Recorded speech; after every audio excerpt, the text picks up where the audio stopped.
నమస్తే, welcome to Sakshi business. This is Shahida. పశ్చిమాసియాలో మళ్లీ ఉద్రిక్త పరిస్థితులు నెలకొన్నాయి. ఇరాన్, ఇజ్రాయెల్ మధ్య భీకర దాడులు జరుగుతున్నాయి.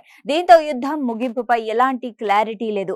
ఈ క్రమంలోనే క్రూడ్ ఆయిల్ ధరలు పెరుగుతున్నాయి. దీంతో స్టాక్ మార్కెట్లలో అమ్మకాల ఒత్తిడి కనిపిస్తోంది. గత వారం కూడా భారత స్టాక్ మార్కెట్లు నష్టాల్లోనే ముగిశాయి. బొంబాయి స్టాక్ ఎక్స్చేంజ్ సూచి సెన్సెక్స్ గత వారం 5 ట్రేడింగ్ సెషన్లలో కలిపి 532 పాయింట్లు పడిపోయి 74,775 వద్ద స్థిరపడింది. ఇక నిఫ్టీ గత వారం 181 పాయింట్లు పడిపోయింది. ప్రధానంగా టెక్ స్టాక్స్ పడిపోతున్నాయి. ఈ వారం కూడా ఒడిదుడుకులు ఉండే అవకాశం ఉందని నిపుణులు చెబుతున్నారు. అయితే మార్కెట్లు పడిపోయిన క్రమంలో గత వారంలో 5 ట్రేడింగ్ సెషన్లు పడిపోయిన స్టాక్స్ కొన్ని ఉన్నాయి. అంటే వరుసగా 5 రోజులుగా ఇవి ఇన్వెస్టర్లకు నష్టాలని మిగిల్చాయి. ఇవన్నీ BSE 500 ఇండెక్స్ లో ఉన్నవే.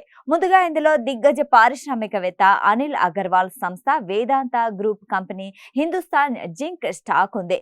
ఇది 5 రోజులుగా పడిపోతూ ఉండగా 10% వరకు నష్టాలు మిగిల్చింది. కిందటి సెషన్ లో 567 వద్ద ముగిసింది.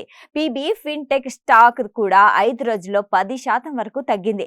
దీని ప్రీమియస్ క్లోజ్ ధర 1535గా ఉంది. గ్రాబియల్ ఇండియా స్టాక్ వరుసగా 5 సెషన్లలో 9% నష్టాన్ని తెచ్చిపెట్టింది. దీని ముందటి సెషన్ క్లోజింగ్ ప్రైస్ 1000గా ఉంది. నువోకో విస్టాస్ కార్పొరేషన్ స్టాక్ 5 ట్రేడింగ్ సెషన్లలో 9% తగ్గింది.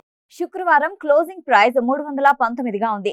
NTPC షేర్లు కూడా గత 5 ట్రేడింగ్ సెషన్లలో కలిపి 6% పతనమయ్యాయి.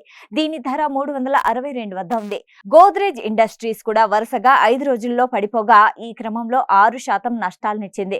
శుక్రవారం క్లోజింగ్ ప్రైస్ 1043గా ఉంది. మణప్పురం ఫైనాన్స్ 5 ట్రేడింగ్ సెషన్లలో 5% తగ్గింది. దీని ధర 308గా ఉంది. శోభా లిమిటెడ్ షేర్లు కూడా 5 రోజులుగా తగ్గుతూనే ఉండగా ఈ క్రమంలో 5% వరకు తగ్గింది. శ్రీ సిమెంట్ షేర్లు, అల్ట్రాటెక్ సిమెంట్, బజాజ్ ఫిన్ సర్వ్ స్టాక్ ధరలు కూడా గత 5 రోజుల్లో 5% వరకు పడిపోయాయి. City union bank, rail Vikas Nigam limited stocks 5 రోజుల్లో వరుసగా తగ్గి 4% పడిపోగా ఆర్తి ఇండస్ట్రీస్, టాటా పవర్ షేర్లు 3% వరకు తగ్గాయి. సాక్షి టీవీ ప్రసారాలను నిలిపివేయటం చట్టరీత్యా నేరం. సాక్షి టీవీ ప్రసారాల కోసం మీ స్థానిక కేబుల్ ఆపరేటర్ను వెంటనే సంప్రదించండి. DTH లో, ఇంటర్నెట్ లో కూడా సాక్షి టీవీ ప్రసారాలను వీక్షించవచ్చు.